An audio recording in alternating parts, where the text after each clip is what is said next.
Good evening. This is Eswatini TV News at 8, read to you by myself, Natilisi Tole, alongside Nomakabiso Ngambule. First up, let's have a look at our top stories. Lago have now proceeded to Mfabamfu Royal Field. The Prime Minister, Cleopas Dlamini, says it will not end well for those responsible for the burning of a workshop at the Central Transport Administration in Babane. The Minister of Public Works and Transport, Chief Hlaza Ndwandwe, smells a rat in the burning of a workshop at the Central Transport Administration. And now the news in detail. Lago have now proceeded to Mfabamfu Royal Field following the commencement of weeding royal fields a week ago. After the crossover weekend came to an end, Lago continued to weed royal fields. On Monday morning, they proceeded to weed Mfabamfu without fail. This is their first day at Mfabamfu following an order from Induna last week. They started weeding royal fields last week Monday, as they have now proceeded to Mfabamfu.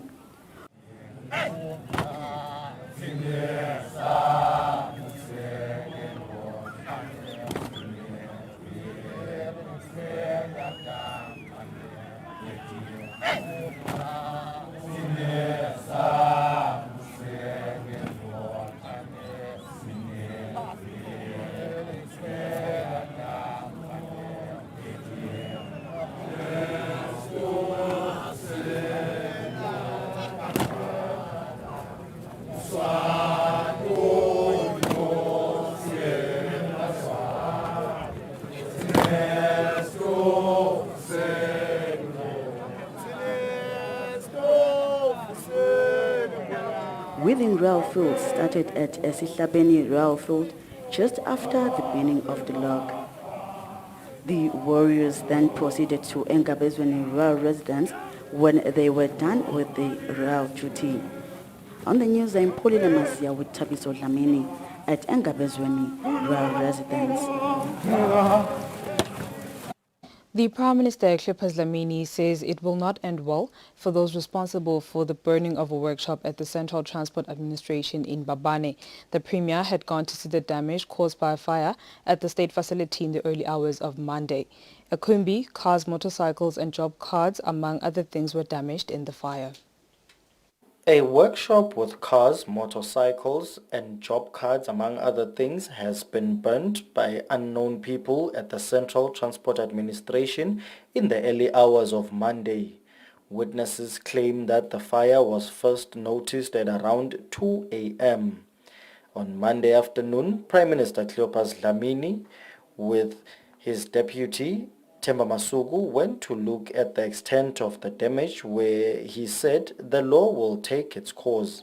Umonakalo sesiubonile nani senubonile mubi impela kepha ke bofuna kubambi kakhulu kunaloko siyabonga ukuthi basheshe bakhona uvimba becisha umlilo noma kunjalo asuthathele phasi siyabona ukuthi mubi kakhulu kunengi nje ngete wathi ukuthi udawuse kuphi ngikuphi futhi ngeke ukugeneralize ngoba ama-causes ama possible causes aloku manengi kepha nje siyasho ukuthi emaphoyisa asemva kwabo laba labende lokhu nje utawubonakala lo yawutholakala ukuthi kumbe uyasoleka noma ube nesandla kuloko awudaba likhulu kakhulu sijeziso sakhona kepha nje umonakalo ubengathi makhatha yebo kona khona imoto elimele besingeke sisho ukuthi umonakalo omncane kepha inkulu kakhulu lesenzile.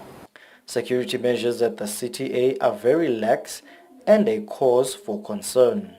Sekufuneka ukuthi kokuqala nje kufuneka ukuthi kube ne-good lighting system kukhanye la ukuthi ba kufana nasemini nje uthi uhamba lapha sibe sikhona ukubona kutawulungiswa ke lokho sesikhulumile nabo tatholakala ama-solar lights atawukhanyisa yonke nje imoto lelana kube ungathola inyalizi lapha.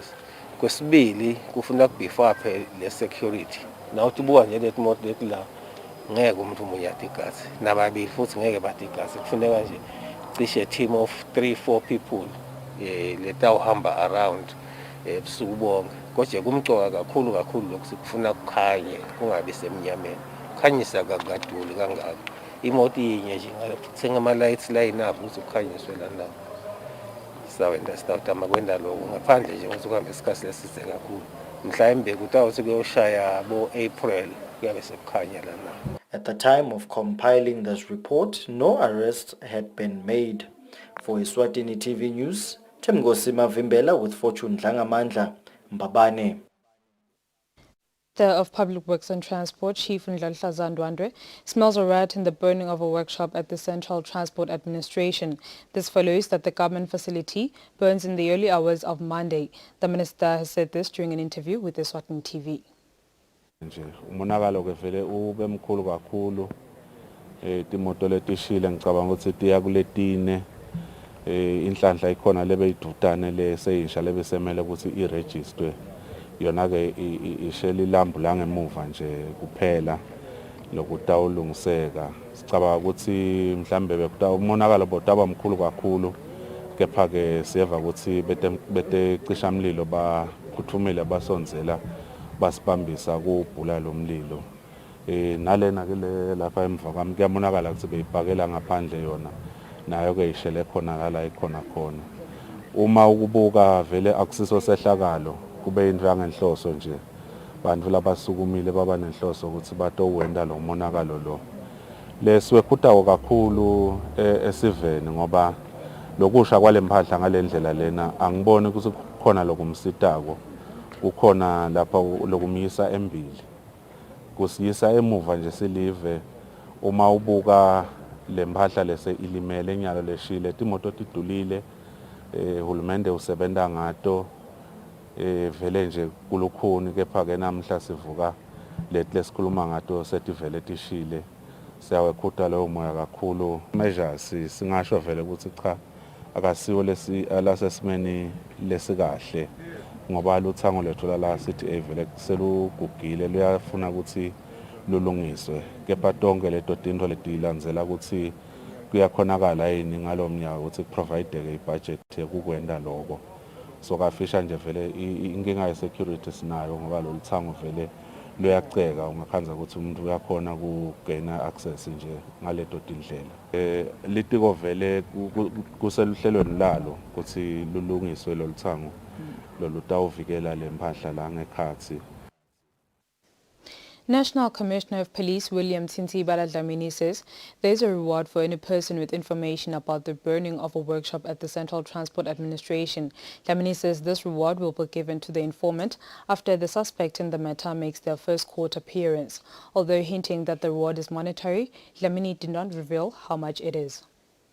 Ukuthi sibambisene sive laba labende lo monakalo sagcina sibatholile bekunene sanda semthetho sibagole babuya ngasemthethweni ngiko nje silale emthandazweni ukuthi lona lo wende lo monakalo akabuye nganeno wekunene akavele aboshwe atohlangana nemthetho bekuyobuka lo monakalo njalo ubona bekunene mkhulu letinye leta imoto etishile imoto etingakaze tisebende letisha brand new wethusa ke bekunene ukuthi imoto umbuso uthengele hulumende timoto ukuthi hulumende achubeka asebende amikise ema services esivele kepha mase kunjena vele lokho lo muntu lo wende lokho akusiso sitha sabantu sitha selive bekunena sibambisane abuye nganeno laba labende lokho nje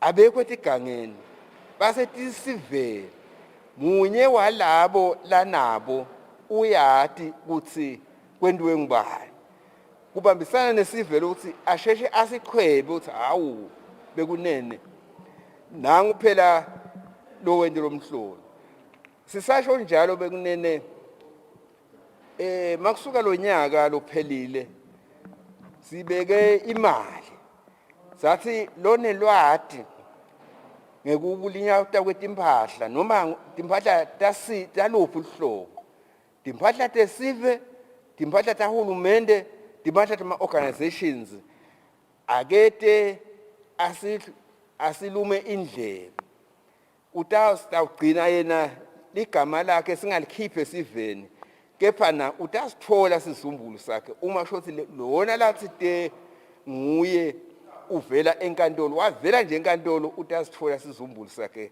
sisekhona sozizumbulu bekunene asifuni usisho ukuthi singimalini kepha nje sisekhona lona lwati nalona loyendela lona nje umonakalo abete bekunene babhalise basho ukuthi awu mina ngithi ngubani tabe siyakhulunyiswa kunene kuyabonakala ukuthi ngabe nguye yini umixwe enkantolo lona lositshelile suma indlebe athole sozumbulu sakhe solo sisekhona bekunene. The Director of Health Services, Dr. Vusi Makakula, says reports on social media that expecting mothers at Mangayane Government Hospital are neglected are not true, as records are kept for every person that enters the hospital. Makakula was speaking during his visit to the hospital when responding to the social media reports that the expecting mothers are living in deplorable conditions at the waiting area in the hospital. The Director of Health Services, Dr. Vusi Makakula, says the Ministry of Health ensures that all expecting mothers receive the best care in all health institutions around the country.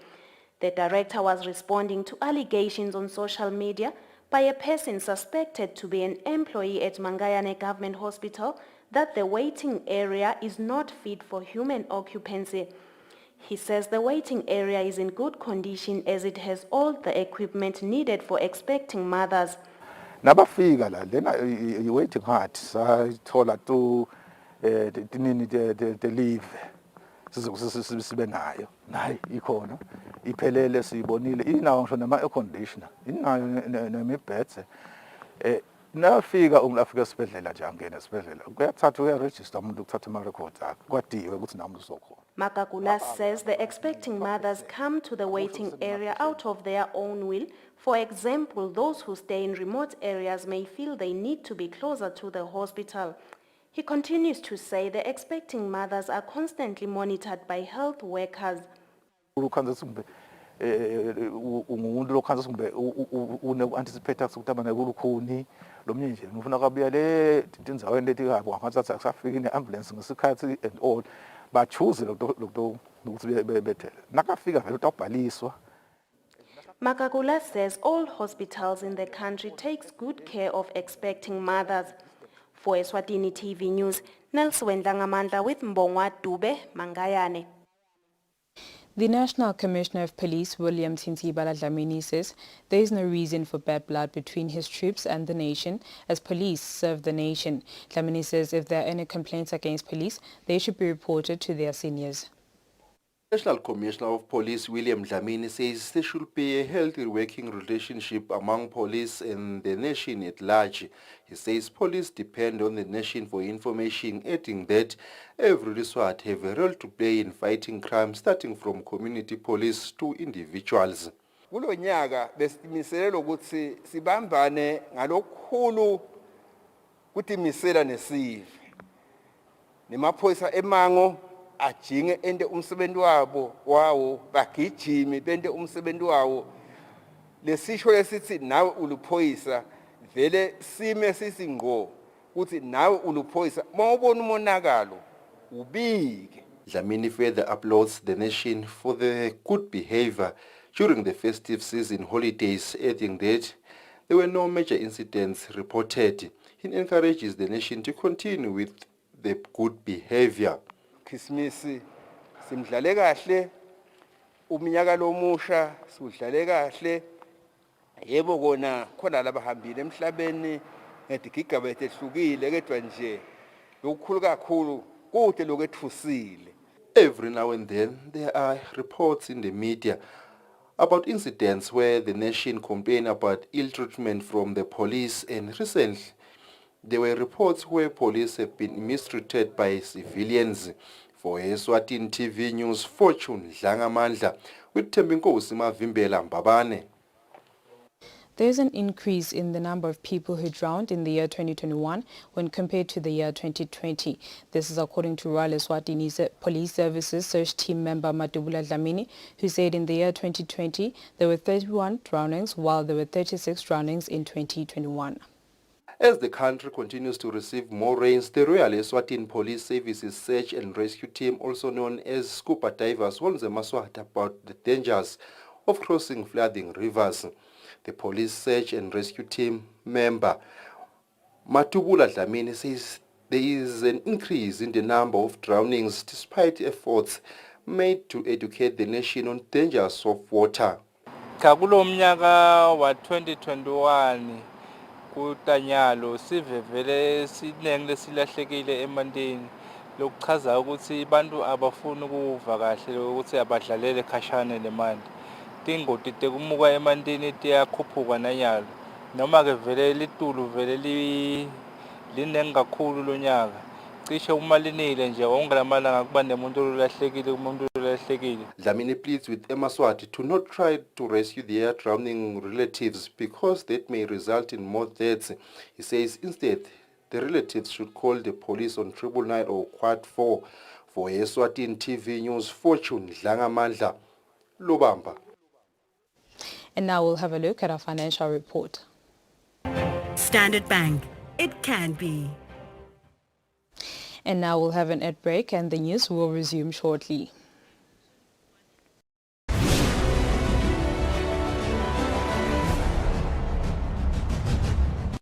At Spar, we've checked every price, counted every coin, and cut every cost to bring you Spar Super Saver Week. Get even more for your money, like 400 gram Spar peanut butter for just $19.99 and Iwisa instant breakfast porridge for only $14.99. It's Super Saver Week at Spar, 3 to 9 January only. Don't miss out.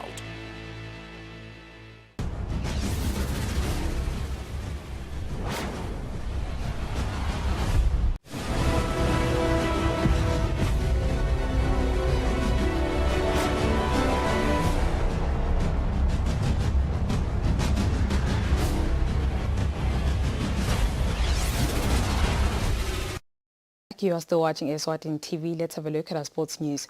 The Premier League appreciates Premier League teams for honouring the games they scheduled for the festive season. Chief Operative Officer Petrus Vilagati says the games went well as even the fans were well behaved. The Premier League took a decision not to have their normal festive break as they continued with their games even on the New Year's Day. This was done as they're still trying to catch up with time lost due to COVID restrictions in the country. The Premier League Chief Operations Officer, Petrus Vilagati, says the games went well and the fans honoured their games. I'd like to appreciate the behaviour of the fans. We know at this point in time most people are with their families and they use different types of entertainments, but they did behave themselves while watching their games and they did accept their results. So we thank very much to all the 30 clubs, in particular the POGs, for taking off their holidays, preparing the teams to be ready to play for the weekend. Lastly, we'd like to thank the match officials who handled our games very well this festive season. We applaud and request them to continue handling games the way they've been doing. Try to improve where there were some faults, for games to be fairly played, for results to be fairly got by those winning clubs. So we appreciate and we are continuing even this weekend on the 8-9. Our games are still continuing. The Premier League served some interesting results as Moreno Pirates become the first team to defeat league leaders Royal Leopard. Rangers also shocked everyone as they defeated Mbabane Swallows. Mbabane Highlanders and Manzini Wanderers had a good festive season as they won both their games played, and Young Buffaloes are slowly coming back to form as they defeated 4-4-4. Reporting for Eswatini TV Sports News, I am Patizwe Msibi. Bye-bye. The Eswatini Coaches Association says they are not happy with the working conditions its members are subjected to by some Premier League teams. The association says most coaches work without signed contracts, which makes it easy for teams to discard them. Chairman of the association, Anthony Mdluli, says they will be working on fixing that this year. The Eswatini Coaches Association says they are very concerned by the way local teams are treating coaches. It is not professional.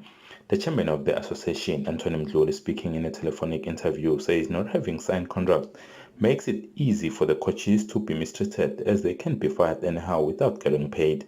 The association in the logo as an association asijabuli kahle nendlela kumbe bo coach laba sebenza ngayo ngasho njalo ema-conditions abo akusola amahle kulama clubs laba wasebenzayo labanye bethe contract wokuthi coach umengeja utawubhadalwa kanje uma ngabe sekahanjiswa utawuhanjiswa kanje uma ngabe a-resign utawuresigna kanje leto tinto leto atikho kulama contracts kumbe laba banika wona labo coach. As a result kanze ukuthi coach soyahanjiswa nje noma kanjani. Ndluli says other thing is it's always easy to blame coaches for poor results, yet there are others who are involved in the teams. Ndluli says the Premier League should also help them by requiring teams to follow all that is needed to professionalize their working conditions. Reporting for Eswatini TV Sports News, I am Patizwe Msibi. Babane. That's all for now. Before we conclude, let's have a look at our top stories. Laqwebete Lago have now proceeded to Mfabamfu Royal Field. The Prime Minister Cleopas Dlamini says it will not end well for those responsible for the burning of a workshop at the Central Transport Administration in Babane. The Minister of Public Works and Transport, Chief Hlaza Ndwandwe, smells a rat in the burning of a workshop at the Central Transport Administration.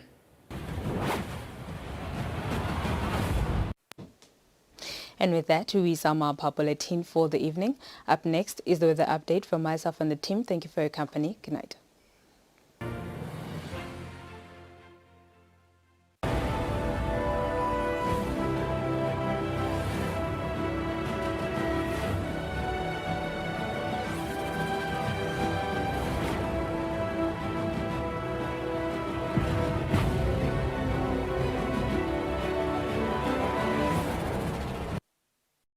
At Spar, we've checked every price, counted every coin, and cut every cost to bring you Spar Super Saver Week. Get even more for your money. Like Glen Tagler's tea bags for just $16.99 and Spar Daily Spread Margarine Tub for only $19.99. It's Super Saver Week at Spar, 3 to 9 January only. Don't miss out.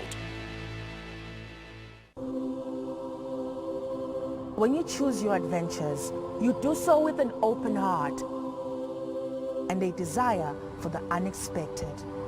You embark on journeys to discover new worlds, full of wonder. You choose a path to awaken your senses